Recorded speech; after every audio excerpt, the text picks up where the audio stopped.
Yes, good morning students. Now the next topic is non-nutritive components of diet. ठीक है, इसके पहले हमने क्या पढ़ा था? Nutritive components of diet. वो जो नॉन न्यूट्रिटिव कंपोनेंट्स जो होते हैं वो हमारी बॉडी के लिए इम्पॉर्टेंट तो होते हैं but they do not provide energy and calories. Okay, like nutritive components they give us energy and calorie, but here the non-nutritive components, they are important for our diet, they are the important components of our diet, but they do not provide energy. Okay, what they are? They are roughage, water and different compounds. Okay, now the first one is fiber. Fiber or roughage has some nutritive has no nutritive value. Food sources of fiber included whole wheat, bran, fresh or dried fruits and vegetables, and they are very important for human intestinal tract. है ना, आपको मालूम है कि जब हमारा जो food होता है उसके डाइजेशन में फाइबर का और रफेज का एक बहुत ही इम्पॉर्टेंट रोल होता है. ठीक है, जैसा कि हमने पढ़ा कि नॉन न्यूट्रिटिव कंपोनेंट्स से हमको एनर्जी नहीं मिलती है but still they are very important for our body. ठीक है, तो जो रफेज होता है, जो फाइबर होता है, वो अगर हमारे खाने में नहीं होगा तो हमको क्या किस चीज़ में प्रॉब्लम होती है? डाइजेशन में प्रॉब्लम होती है. ठीक है ना. It prevents constipation. रफेज और fibre can be divided into two categories. One is soluble and another one is insoluble. Soluble fibres वो होते हैं जो वाटर में डिज़ोल्व हो जाते हैं, है ना, और इनसॉल्यूबल फाइबर्स वो होते हैं जो वाटर में डिज़ोल्व नहीं होते हैं. Soluble fibre reduces blood sugar fluctuation and lowers cholesterol, और insoluble fibre it is a good stool softener. ठीक है, यूजुअली जो 30 ग्राम्स ऑफ फाइबर होता है एक एडल्ट को एक दिन में कम से कम 30 ग्राम फाइबर को लेना चाहिए. ठीक है ना. Both type of roughage, soluble and insoluble, are useful for human beings. ठीक है, और जो एक चीज़ और होती है कि जो फाइबर्स होते हैं ना, they decreases the risk of heart diseases. ठीक है ना, and it preventing certain types of cancers also. ठीक है. And what are the sources of fiber? The sources of fiber or roughage, fresh fruits, root, vegetable, oat, connective tissues of meat, and whole wheat, है ना, they all are the sources of fiber. Now the next one is water. As you all know, it is very essential component of diet, and blood comprises 90% of water. It helps in transportation of nutrients, है ना, और बहुत सारे importance अपन पहले भी पढ़ चुके हैं वाटर के बारे में. तो आपको मालूम है कि वाटर हमारी बॉडी के लिए बहुत इम्पॉर्टेंट होता है. तो हमको means with in a day हमको एक सफिशिएंट अमाउंट में वाटर लेना बहुत ज़रूरी होता है. ठीक है, like if you take it, what are the, it also regulates the body temperature. Our body loses approximately 2% of our body weight as water per day, है ना, और water also functions as a lubricant. It keeps the skin moist, it protects the body from shock, है ना, और 20% of water intakes comes from food and the remaining intakes comes from drinking water. Next one is compounds. 3 compounds are there: color compounds, flavor compounds and plant compounds. Compounds, what they are? Food or diet is made more attractive by the wide reflection of colors made possible through pigments, है ना. तो जैसे जो अलग अलग food colours होते हैं उनके थ्रू हमारा जो फूड होता है उसको बहुत अट्रैक्टिव होते हैं वो, है ना. जैसे फ्लेवर कंपाउंड्स हैं, उससे डिफरेंट फ्लेवर्स आते हैं. तो they are non nutritive compounds. Means जैसे इनको हम क्यों यूज़ कर रहे हैं इन कंपाउंड्स को? फूड का टेस्ट इम्प्रूव करने के लिए, उसका फ्लेवर इम्प्रूव करने के लिए, है ना. Like another one is plant compounds. In addition to colour compounds and flavour compounds, there are some plant compounds which contain other non nutritive substances, है ना, but sometimes they are harmful also. तो इनका जो use होता है ना ये बहुत कम क्वांटिटी में होता है, बट स्टिल कहीं ना कहीं हम इसको यूज़ करते हैं। ओके, तो ये हमने देखे हमारे non nutritive compounds components. Non nutritive components वो होते हैं जो हमारी बॉडी को जिनकी ज़रूरत होती है but they do not provide energy, और वो कौन कौन से हैं? फाइबर और roughage, second one is water and the third one is compound. Okay, yes, the next topic is eating for weight control, a healthy weight, or the pitfalls of dieting, food intolerance and food, है ना। तो सबसे पहले हम पढ़ेंगे meaning of healthy weight. Why, what is the meaning of healthy weight? ठीक है, usually an individual who has healthy weight leads a healthy life with a reduced risk of diseases. It means that if an individual has a healthy weight, he can lead a healthy life. Other hand, if an individual has an unhealthy weight, be it or underweight or overweight, he or she is not able to lead a healthy life, है ना। जिनका भी wait बेटा एक बहुत बड़ा factor होता है आपके हेल्थ में। तो अगर आप का हेल्दी वेट है तो आप डिजीज़ से दूर रहते हो, है ना। आपको आपकी जो लाइफ होती है वो डिजीज़ फ्री होती है। अब हेल्दी वेट क्या होता है ये हम देखते हैं ना। According to National Institute of Health, a healthy weight is considered to be the one that is in between 19 and 25 BMI. If the BMI is between 25 and 29, an adult is considered overweight. And if the BMI is 30 or greater, the person is considered to be obese. ठीक है, तो national Institute of health के according उन्होंने बताया है BMI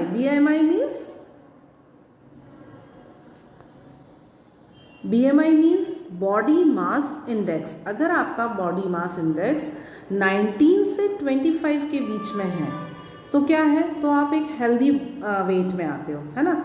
और अगर ये 25 से 29 के बीच में आता है तो उसमें जो है पर्सन ओवर वेट में आता है, और अगर 30 से ज़्यादा आ रहा है तो वो ओबेसिटी में आ जाता है। ठीक है ना। तो उसका एक चार्ट भी दिया हुआ बेटा, it is given in your book, method to know healthy weight through height and weight chart. Male and female दोनों का अलग अलग दिया हुआ है, तो इसको आप अच्छे से देखना, है ना।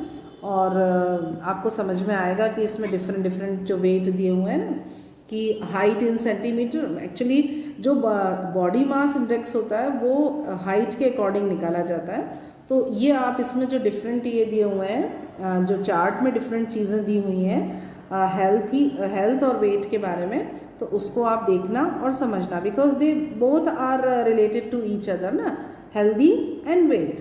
ठीक है, तो आप इस चार्ट को अच्छे से देखना और पढ़ना। ठीक है, यस, मैंने आपको बताया कि BMI क्या होता है? What is the meaning of BMI is the body mass index.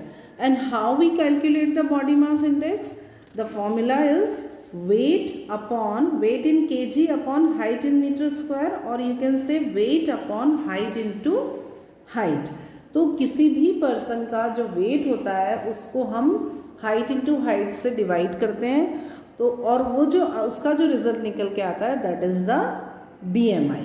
Okay, for that also in your book it is given under weight, normal weight, over weight, obesity भी 3 क्लासेस में divide किए उन्होंने, class 1, class 2 and class 3, है ना। तो इसका जो difference है, तो इस तरह से हम BMI निकाल के हम पता लगा सकते हैं कि the person is overweight और अंडर वेट और नॉर्मल वेट और in obesity. Okay, see this chart, in this also it is given underweight, normal, overweight, obese and extremely obese. ठीक है, everything is given in your book also. Now come to the next one, that is methods to control healthy body weight. अब ये तो हमने देखा भाई कि body weight जो है हमारा हेल्दी होना चाहिए, but how is it possible? है ना, किस तरह से बॉडी वेट जो है it should be healthy. So there are some points like set an appropriate goal, है ना. अब set an appropriate goal means आपके पास एक गोल होना चाहिए. First of all you calculate the BMI of your body और you calculate the weight of your body and then you will set अ गोल कि नहीं भाई मेरी बॉडी का इतना वेट ज़्यादा है ना, या इतना मुझे लूज़ करना है. तो first of all you set the goal and work hard for that. Okay. Next one is lay stress on health not on weight, है ना. ये भी ध्यान रखना बेटा, हमेशा हमको वेट के लिए मतलब weight, I understand that weight is also related to that, but still we should work for healthy weight, है ना. कई बार क्या होता है कि लोग वेट लॉस में लगे रहते हैं, पर उनको ये नहीं समझ में आता है कि according to my height what is the healthy weight. तो BMI कैलकुलेट करने के बाद आप पता लगा सकते हो कि what is the requirement of my body. ठीक है ना. तो सबकी बॉडी का अपना अपना BMI होता है. तो आप ये कैलकुलेट करने के बाद एक इस चीज़ का लोड ना लें कि मुझे वेट कंट्रोल करना है. पहले हमको अपना हेल्दी वेट जो है मेंटेन करना है. ठीक है. Next one is cut your calories. Keep a plan ready to get back on the track. If your body weight begins to exceed the required level, it is simple plan to follow. Just cut or subtract only 100 calories a day. In this way, you can return to your set goal. हमको हमारी body में से कितनी calories कम करना है, उसके लिए हमको हमारा एक गोल सेट करना होता है. Next one is active lifestyle. Next one is active lifestyle. आपकी जो लाइफस्टाइल है वो भी एक्टिव होना चाहिए. आप बहुत ज़्यादा सिटिंग कर रहे हो, टीवी ज़्यादा देख रहे हो, मोबाइल पर ज़्यादा वर्कआउट कर रहे हो, फिजिकल वर्क नहीं कर रहे हो, उससे भी आपकी बॉडी वेट जो है इंक्रीज होता है. ठीक है. Bring out support, tell people who are close to you about your intention that you are serious and committed to losing weight, or you say to your partner that means you should help your friends or your means relatives कि भाई weight control का क्या importance है. ठीक है. Yogic exercises, yoga as you all know it is very beneficial for our body, है ना. और अभी तो बहुत ज़्यादा सभी बोल रहे हैं योगा करने के लिए. तो योगा से, मेडिटेशन से, है ना, योगिक एक्सरसाइजेज से, इससे भी हमारी बॉडी वेट जो है कंट्रोल होता है. Fatty food, avoid fatty food. Fats के बारे में हमने पढ़ा कि अगर हमारी बॉडी ज़्यादा से ज़्यादा फैट कंज्यूम करती है तो क्या होता है, फिर जितना बॉडी को ज़रूरत होती है वो तो बॉडी ले लेती है, और जो रिमेनिंग फैट होता है it will be deposited under our skin, है ना. तो वो क्या होता है, फिर हमारी बॉडी वेट को बढ़ाता है. So we should avoid fatty food, we should avoid junk food and fast food, है ना. And some of the people they have the habit of over eating, so we should avoid over eating also, है ना. और don't eat smaller meals frequently. कुछ लोगों को ऐसी भी आदत होती है कि हर थोड़ी देर में थोड़ा थोड़ा सा खाना, है ना. तो ऐसा भी नहीं है. एक प्रॉपर हर चीज़ का एक प्रॉपर वे होना चाहिए. तो आपका एक रूटीन होना चाहिए. So you should plan proper meal कि कब हमको क्या खाना है. ठीक है. Don't skip meals. कई बार आप भूखे रहने की वजह से भी आपका जो वेट है वो बढ़ जाता है ना. इसीलिए हमें हमारा कोई भी मील स्किप नहीं करना चाहिए. कुछ लोग क्या करते हैं कि हम ब्रेकफास्ट नहीं करेंगे, कोई बोलता है लंच नहीं करेंगे. नहीं, प्रॉपर टाइम पर, प्रॉपर इंटरवल में प्रॉपर मील लेना इट इज़ वेरी इंपॉर्टेंट, है ना. रेगुलर एक्सरसाइज और physical activities, yes it is very important. Physical activities and exercises it keeps your body fit, है ना. कितना उससे हमारी कितनी कैलोरीज लूज़ हो रही हैं, कितना वेट लूज़ हो रहा है ना. ये सारी चीज़ों पर ऑब्जर्वेशन रखना और प्रॉपर मतलब डेली हमको कुछ एक्सरसाइजेज और कुछ फिजिकल एक्टिविटीज़ ज़रूर करना चाहिए, है ना. Balancing the intake of calories and expenditure of calories. इसका भी एक बैलेंस होना चाहिए. ऐसा तो नहीं है कि हमारी बॉडी को कैलोरीज की ज़रूरत ही नहीं है. पर कितनी कैलोरीज हमको चाहिए और कितनी कैलोरी हमारी बॉडी में ज़्यादा है और उनको हमको लूज़ करना है, तो ये वाली चीज़ का हमको बैलेंसिंग रखना होता है. When you take more calories than you require to do your days activities, your body store the extra qualities and as a result of this you gain weight. अगर आप ज़्यादा कैलोरीज ले रहे हो तो उस हिसाब से आपको वर्कआउट भी करना है. When you take less number of calories, then your expenditure of calories, your lose weight, है ना. When your intake and expenditure of calories remains same, your body also remains the same. Okay. Now one more point is dieting. अब dieting जो है ना, it is not success for weight loss. Okay, most of the time जो लोग होते हैं वो क्या करते हैं, डाइटिंग, भाई ओवरवेट हो गए खाना बंद कर दो. खाना बंद करना is not the way. Okay, you should take proper diet, है ना. तो इसके कई बार कुछ लॉस भी होते हैं, है ना. Will see what are the pitfalls of dieting.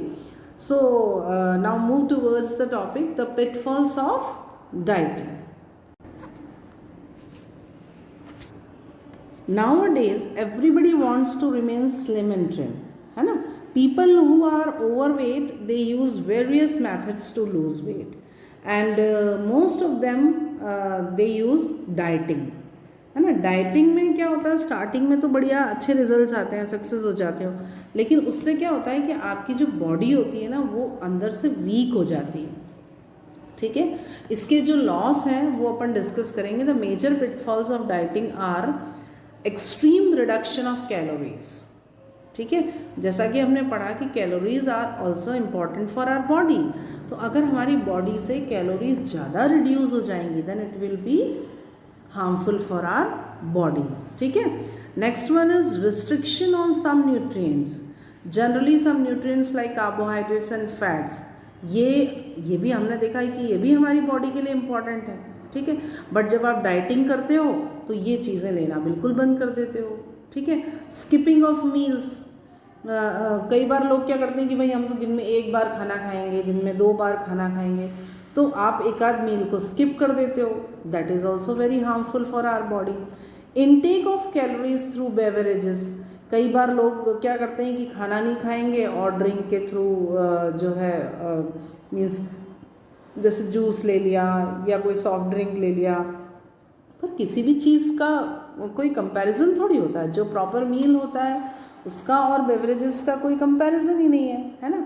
तो आपको किस चीज़ को किस क्वांटिटी में लेना है, दिस यू शुड नो. ठीक है, under estimating the calories. Intake of labelled foods, है ना, जैसे कि शुगर फ्री चीज़ें लेने लगते हैं लोग, और लो कैलोरीज वाली, नो फैट फ्री, इस तरह की चीज़ों का यूज़ करने लगते हैं. People starting taking that labelled foods, है ना. तो उसमें भी जैसे कई बार उसका हमको हमारी बॉडी में कई बार लॉस भी होता है ना. And next one is not exercising. भाई डाइटिंग तो शुरू कर दी, और डाइटिंग से ज़्यादा बेनिफिशियल क्या होता है बेटा, एक्सरसाइजेस, है ना. तो वो क्या सोचते हैं कि हमने डाइटिंग शुरू कर दी है, अब हमको एक्सरसाइज करने की कोई ज़रूरत नहीं है. But dieting is not the proper way for reducing health, है ना. If you want to reduce your health, do the exercises, do yoga, do meditation, है ना, do some physical exercises. They all are the proper ways of that weight loss.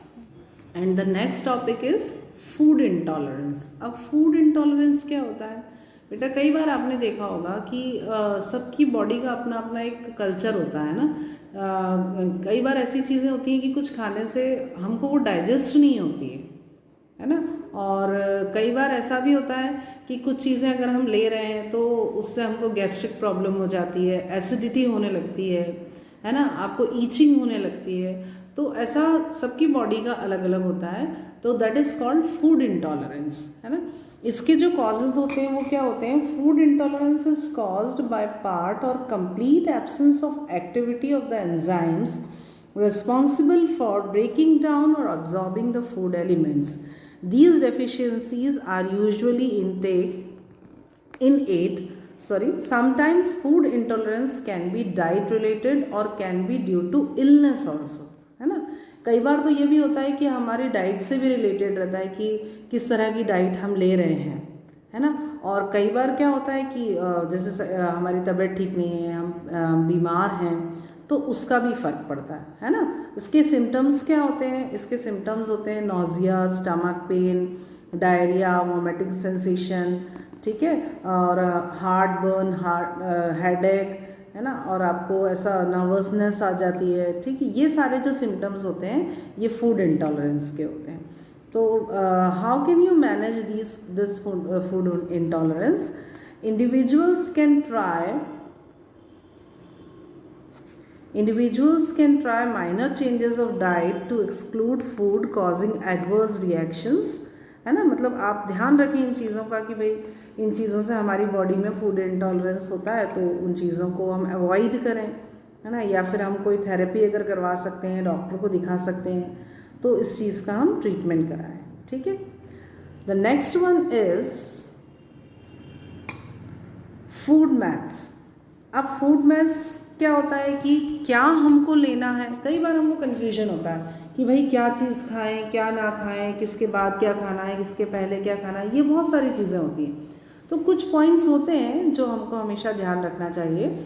उसमें जैसे यहाँ दिया हुआ है, the most common food myths which are still prevalent in our contemporary society are started subsequently, like potatoes make you fat, है ना। ऐसा लोग कहते हैं कि पटेटो से हम मोटे हो जाते हैं, पर हमको मालूम है कि सारी चीज़ें हमारी बॉडी के लिए ज़रूरी हैं। तो अब पटेटोज आप कितनी क्वांटिटी में ले रहे हो, इट डिपेंड्स, है ना। क्योंकि हमको मालूम है कि उसमें क्या होता है, कार्बोहाइड्रेट्स होता है। कार्बोहाइड्रेट्स के बारे में हमने क्या पढ़ा कि कार्बोहाइड्रेट्स अगर आप सफिशिएंट अमाउंट में लेते हो then it will be helpful for your food body, और अगर ज़्यादा लेते हो तो हमको लॉस है उसका। Then fat free products will help you in losing weight. Fat free labelled products can lead to weight gain.